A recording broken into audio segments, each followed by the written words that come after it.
Well, every Friday, we check in with our pet expert to tackle issues that pet owners may be facing with their furry friends. And today's topic, pet peeves. Dr. Jill Chase joins us with Brutus. I have Buttercup. These are the cutest little doggies I've ever seen. They're siblings. So let's talk, Dr. Jill. What are your main pet peeves when it comes to pets? Well, so this segment was prompted by the fact that we had a viewer write in talking about the fact that she was concerned about when people drive in the car with their small dogs in their lap. And so I thought, okay, we'll talk about my pet peeves. So my pet peeves, there's actually 4 of them. I listed 3, but 4 of them are, first of all, if you're going to ride your bike with your dog, try to remember that if the dog is not staying with you, you need to slow way down. Nothing drives me crazy more than watching somebody ride their bike and the dog is like struggling to try to keep up. Okay.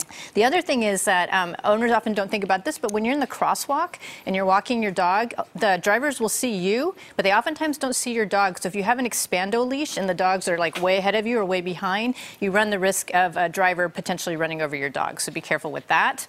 And then, so then the viewer had mentioned about, is it safe to drive with your small dogs in your lap? And no, it's really not, because most of the time when you're driving, nothing happens. But if something does happen, then that can be a potentially dangerous situation, not only for your pet, but also for you and other drivers around you. And the last one I want to mention that I forgot to write on the list was pay attention when you're walking your dog, especially when they're getting older. If they're lagging behind you, slow down for them.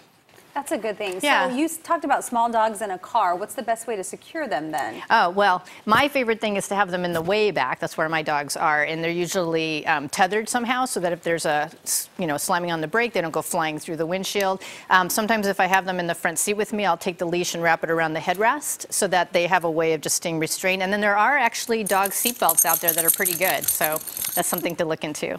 I keep looking at Buttercup because they're both so cute, Buttercup and Brutus. Dr. Jill, thanks so much for bringing them on the set today. We're going to have a lot of people in the studio wanting to see these dogs. Thank you so much. If you have a question about your pet's health and well-being, we want to hear from you. Just email us at pets@kpix.com, and we'll have Dr. Jill give us answers every Friday right here at noon.